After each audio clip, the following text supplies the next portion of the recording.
Live from Los Angeles, welcome back to Good Morning from LaLa Land. We are talking Friday feeling today, and we are about to get intimate with food. One of my favorite restaurateurs, Jeremy Fall, is in the house. Thank you so much for being here. Thanks for having me. And Tammy, I gotta give you credit. This article has me floored. In the latest issue of Focus magazine, there was a gorgeous write-up written by Tammy herself on Nighthawk. It is fabulous. Tell us a little bit about Nighthawk and the concept here. So Nighthawk is a breakfast for dinner concept in Venice. Say what? Breakfast for dinner? I love that. That's usually people's reaction when they hear that. Uh-huh. So yeah, breakfast for dinner. We're also open for brunch, but it's a breakfast for dinner primarily. It's an elevated take on breakfast food, right? So just creative, different ideas inspired by just traditional breakfast dishes. So what sparked this idea? I'm gonna have a dinner restaurant that serves breakfast. Yeah, I mean, I always get asked that question, and to be honest, I was sitting at La Brea Bakery, and it really just hit me randomly. I know it's like not as No, it's great. No, that's romantic good. as you'd like it Yeah, to be. moment of lightning strike. inspiration, Yeah. moment of It genius. was like a LaBrea. napkin. I actually wrote it on a napkin. Love it. I don't have the napkin anymore.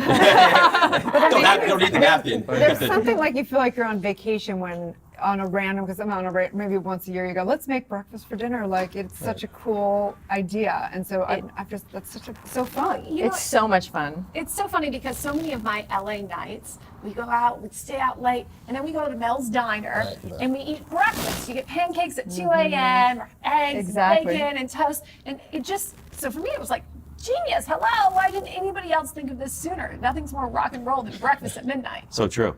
As a Yeah. kid, I always wanted breakfast. Yeah, that was one of the expressions, like the Sunset Strip, and like in the night, I'm actually born in '90. I do remember vaguely in the 90s that rock stars would be after the whiskey and the Roxy, all those clubs on Sunset Strip would go to Mel's. I think it was Ben Frank's at the time, and they would go eat breakfast for dinner. That's kind of how the whole idea came about, all on the napkin, all at once. So, Tammy, what did you like about the restaurant? Tell us a little bit about your experience. Well, the food is awesome. The whole concept is super cool. You walk in, it's got Booze. like a it's got a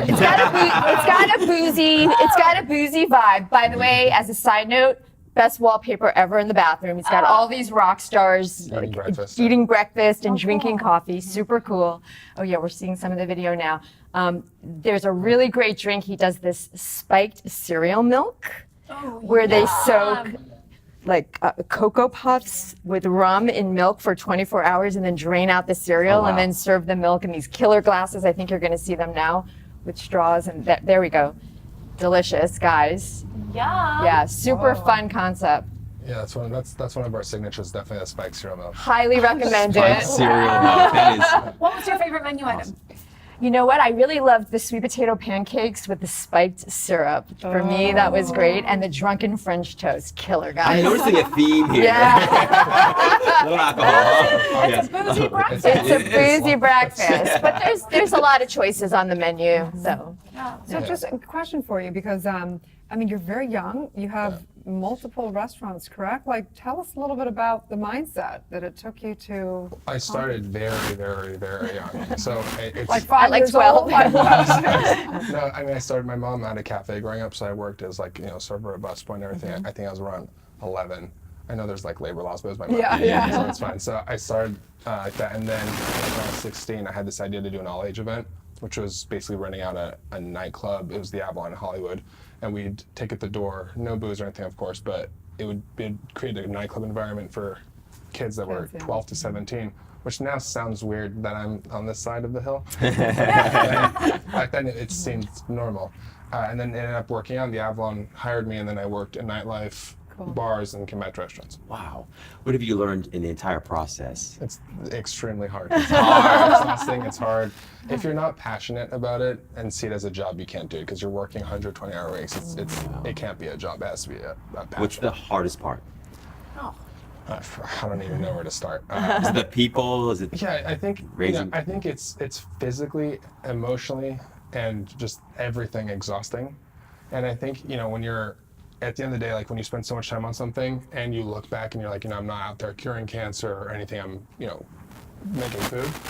it puts you you have to put things in perspective, you know. Well, and putting things in perspective and moving forward, you have an exciting new concept that's launching. Tell us a Right, little so bit about it. amidst all that, I'm opening more restaurants. Yeah, Because it's not enough already. So there's one that's actually not too far from here called Easy's. It's our take on a diner. It's in Beverly Center, the big shopping center right close by. And when does it open? August.